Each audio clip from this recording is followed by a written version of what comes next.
I was worried a little bit when I saw the trailer that the effects and the gore and the raunchiness of The Boys was not gonna be present in Gen V, but as you see the first episode, actually as you see the first 5 minutes, you know that it's not the case at all. Louis, what the hell happened?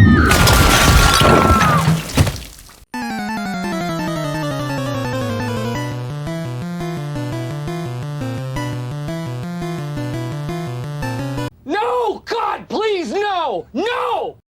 Welcome back to Torn Apart, and today we're looking at something quite fun and interesting as usual, of course. And there is actually a lot of things coming out lately. We've got So 10, we've got The Creator, we've got a spin-off series of Castlevania on Netflix, and I was actually struggling finding a topic that I really wanted to discuss here with you on the channel. Most of those things that I mentioned before were okay or good, but I actually had nothing else to say or tear apart about any of them. So I was really having a hard time finding the right topic for this video, and then I remembered that Gen V was finally coming out. The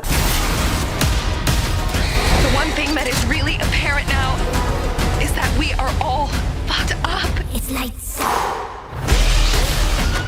And it came out with 3 episodes. I'm actually not 100% sure why they decided to do that. Maybe it's just because they didn't spend that much money on marketing and they're afraid that a lot of people will not be emotionally invested just by watching 1 episode of a spin-off series, which tends to look a bit like teenagers / young adult oriented. It reminds me of stuff like the CW, it reminds me of stuff like the Chilling Adventures of Sabrina. Of course, Gen V is nothing like those, but the premise, the trailers, that's what they made it look like. Same fucking nightmare. The one with all the trees? Yeah.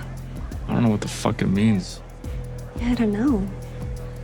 I guess I'm just gonna have to fuck you rotten until it stops. Bitch, what? So I was a little bit worried, mostly because The Boys is not that excellent. Overall, the seasons are quite entertaining, of course, and they are addressing a lot of important critiques when it comes to dissecting the superhero genre and the superhero fatigue that a lot of people are feeling nowadays. But I think that it has a lot of flaws, and fun enough, I think Gen V fixes a lot of the flaws that The Boys has. One of the biggest flaws that The Boys has is that at the core, the main characters, so the boys themselves, don't really have that many powers. It don't really seem like a real threat to the supes. Of course, they managed to do a lot of incredible stuff just using normal weapons and through the power of coercion or through the power of threats. But at the end of the day, that's why the first 2 seasons of The Boys were not really up there, and when it comes to the dynamics and when it comes to the structure, it feels like it was dragging a little bit. And that's why the 3rd season completely swung the bat on the opposite way by giving temporary V to the boys and basically allowing them to actually fight the supes and to actually be a threat for the villains. But now we have Gen V,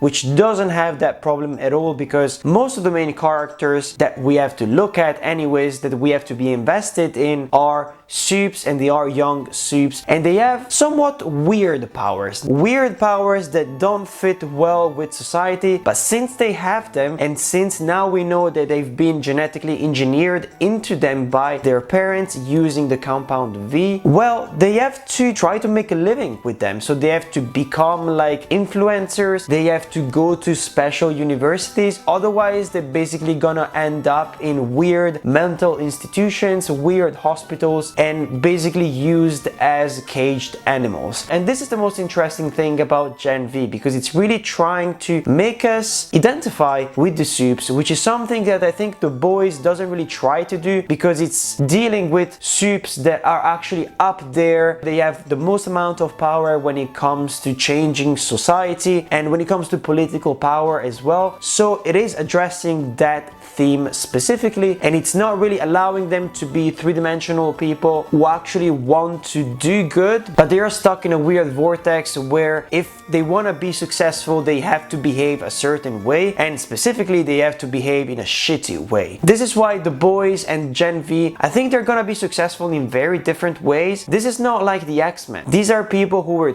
turned into superheroes because they wanted to gain profit over it, and often it comes from the parents themselves. So there are all of these themes dealing with parents sheltering the children and kind of like exploiting the children and living through the children as well, trying basically to make them into the person that they could never be. And I think it's a really interesting theme. Oh, won't somebody please think of the children?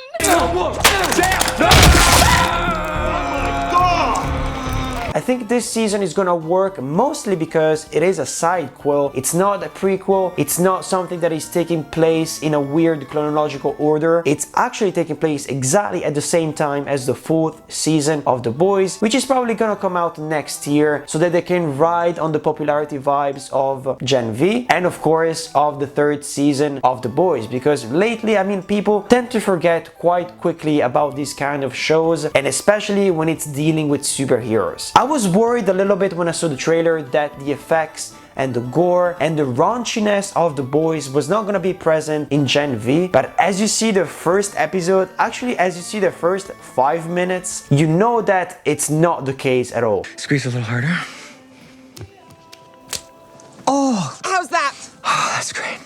Now try kicking my balls. Okay. There's a lot of practical effects, which I love, of course. It's raunchy, it's R-rated. They're dealing with sex as well. And I really like that. I think it's something that is inherent now to The Boys and to this kind of universe where we're not just talking about superheroes and we're not just talking about rich people meddling with the politics of an entire country. We're also talking about small-scale stuff like how people have incredibly weird sex lives or incredibly weird fantasies as well, which are completely okay, of course, but it's interesting to explore that because I feel like there are not that many shows which can do both at the same time or all of those things at the same time. I'm really intrigued by the conspiracy going on. Of course, it's something that sounds very cliche, mostly because if you've seen The Boys, if you've seen other kind of like X-Men, New Mutants style of stories, then you know that if there is a school that is treating the supes well, there has to be a polar opposite to that for all the supes that are not basically gonna be complying to the way they're supposed to act, to the way they're supposed to present themselves to the media, to the audiences, and to everyone, basically. I don't want to spoil the 3 first episodes that much, but I still want to try to convey what it feels to watch it and also why I think you should definitely watch it if you like The Boys, or even if you were let down by The Boys, especially in season 2, because honestly season 2 was kind of a slump. So Gen V is going to be made of 8 episodes. Of course, Eric Kripke is one of the creators of the series itself, and we can be reassured, of course, when it comes to the quality of all the different episodes. Every single time we've got so many plot twists, so many shocking moments, the same thing that you have with The Boys, of course. But I feel like this series has even more potential when it comes to exploring what it feels to be a supe from a woman's perspective.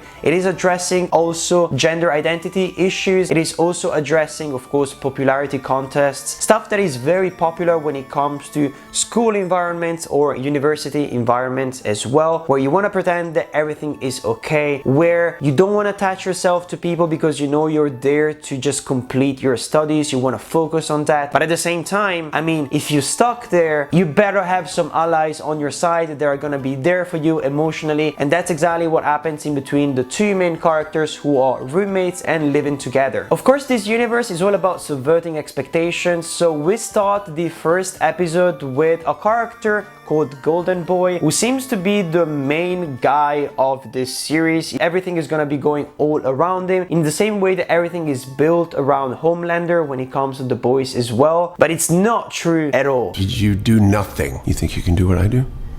Do it.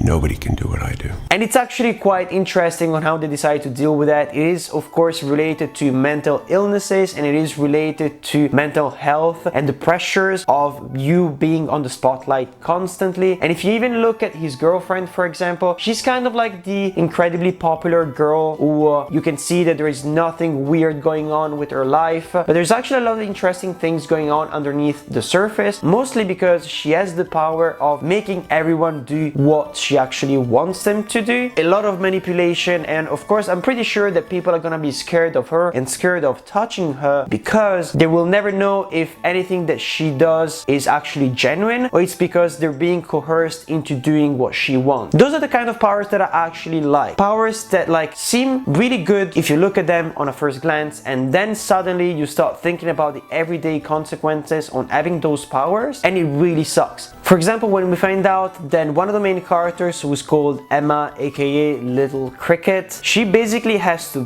purge to actually activate her power. So she gets to be incredibly tiny, and the more she purges, so the more she throws up, the more she actually gets tinier and tinier and tinier. It's kind of like trying to make a weird, incredibly toxic spin on the Ant-Man powers, but it's giving them stakes. That's what I like about these kind of shows. That's what I loved about The Boys as well. It's kind of seeing how these people deal with their powers on an everyday basis and how everyone expects them to use them, but what if the way that you have to use a power kind of like fucks you up a little bit. And it's exactly the entire thing that is going on within this episode 2 and episode 3, where we address the fact that maybe some powers hurt you so much that it's not even worth using them. You know, she taught me how to do it.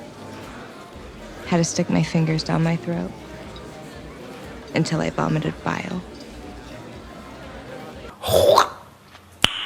Nice. And then we've got Mary, who is a bloodbender. Incredibly weird power when you think about it. Also very overpowered, because I'm pretty sure that she's gonna find out that, I mean, if she can control blood when it comes out of someone, I'm pretty sure if she focuses hard enough or if she trains hard enough, she will be able to control the blood inside everyone's system, so she can basically blow people up. It would be insane. But the limitation when it comes to her power is the fact that she's of course traumatized by the first thing that we see in the season here, where she actually used her powers to harm her family, and of course every single time that she uses her powers, that's what she thinks of, because she perceives herself as a monster. And we've got a lot of different characters within the main cast that have the same thing going on, where they've hurt family members on accident just because they didn't know how to control their powers. And those are the most interesting things when it comes to superheroes, I think. We don't really want to see them fight villains, we don't really want to see them destroy towns or show us how they use their powers. At the end of the day, superhero stories are not really about those superficial things, but they're about managing your potential, exploiting your potential, and how your powers are gonna change the world as well. Because of course, if you're a metal bender, for example, and your entire world relies on metal to build cars, to build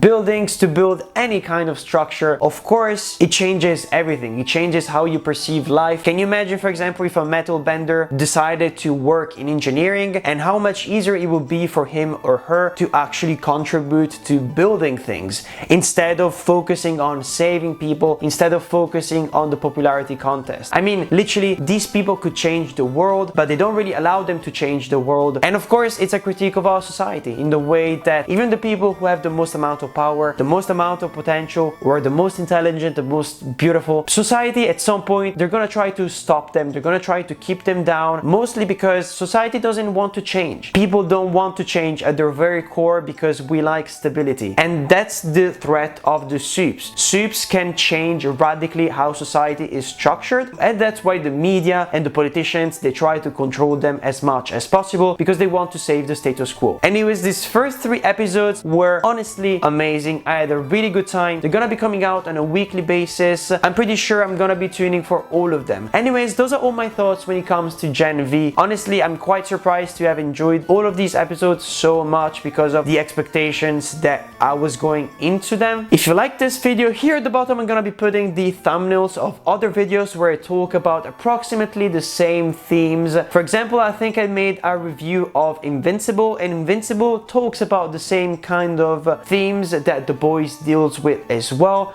And as usual, here at the top, I will put the thumbnail of my next video and the topic, even though as I can see now, things can change quite drastically, especially because there are so many new things coming out constantly. If you like this video, don't forget to smash that like button, because every single time that you do that, Eric Kripke starts working on a new spin-off show of The Boys. Can I count on you? Which is gonna be 100% more interesting than everything that Marvel has done in the last few years, or even the DC universe. So smash that like button if you'd like to see more out of this weird and bloody universe. I'm Patrick, and this is Torn Apart. Back in the 90s, I was in a very famous TV show.